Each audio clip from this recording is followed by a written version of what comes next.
USTSF. Please don't, if you want to find out what they're doing, go to the ITSF website, read this information there, go to the USTSF website, read the information there. The people that post on the bulletin boards obviously don't read them. They're just speculating and guessing about things, what they want. So find out the truth. And keep in mind, we're the ITSF and USTSF, we're players. We're players, organized players. We're not dictating things. For instance, everybody thinks Fareed Loomis tells us everything we have to do. He is one vote out of 8 votes on the ITSF. If he wants something, the other 7 guys voted against him, it doesn't happen. He's not a dictator. It's a democratic process. Another thing is, for instance, they think that some of the things that are being done, forced by ITSF, are just things ITSF feels like doing. It's not that way. They're trying to organize the sport as a recognized sport. And the way you do that throughout the world is get the International Olympic Committee to recognize you as a sport, and you have to organize your sport according to the International Olympic Committee guidelines on what a sport has to meet. Things like one of the things that you might not realize, but the IOC requires that if you're a sport, that your participants be able to be distinguished from spectators. That is one of the reasons they're doing the uniform things. Now, I personally don't agree with the uniform things. I think there's other ways we could do it to differentiate the players from the spectators. And that's the beauty of it. It's, if we come up with a better idea and we will send it to the ITSF, it can be voted on and it can go out, it can change. It's not a requirement. Other things that are being done, a lot of the requirements like rules, the international rules, you have to have a common set of rules to be an IOC sport. You have to have tournaments in a certain amount of countries and that type of thing. So basically everything they're doing, including things like drug testing, is required by the IOC to be an official sport.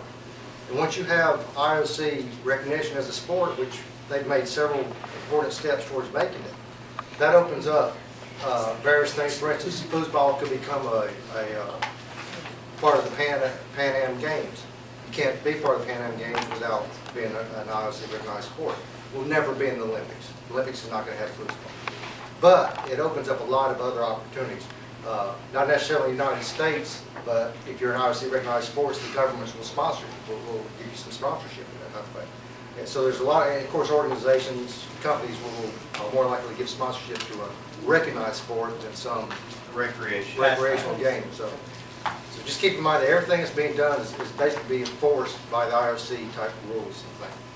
And the last thing I want to say is, we've been doing, although we've been here since 2002, it's basically been a group of 5 to 10 people working on their own. There's not been any resources, money, or people to do stuff. So the only things we've been able to do for 5 years is the minimum that needed to be done for things we thought had to be done. For instance, like all the paperwork involved in filing for a nonprofit organization. We felt it was important that America be able to participate in the world championships and that kind of thing. So a lot of our meager resources have been going to make it possible for American players to participate. We don't want, that's not the thing we want to do. We want to grow the sport throughout the United States at the grassroots level. That's our whole intent. We just have not had resources. And that's one of the big things here where we're getting all these state directors here. Now we're starting to get resources so we can do things we want to do. And keep in mind, we're going to do what you want to do. It's y'all the organization, not us. We're just coordinating things basically. And the last thing is, one of the reasons there's never been a player organization in the past is players never really had any power. Well, through the ITSF, we've actually got power now. Valley wants to make ITSF happy for sales and other reasons. Other manufacturers, there are manufacturers that want to be part of the ITSF and offer the ITSF enormous sums of money. The ITSF said no. The players didn't want your take. So the ITSF has a lot of power, and since we're now an arm of the ITSF, we have power, so we can accomplish things. Not an arm. A member, yeah, you know what I was saying. We're a member. And so, thank y'all, and like I say, remember, we're a players organization.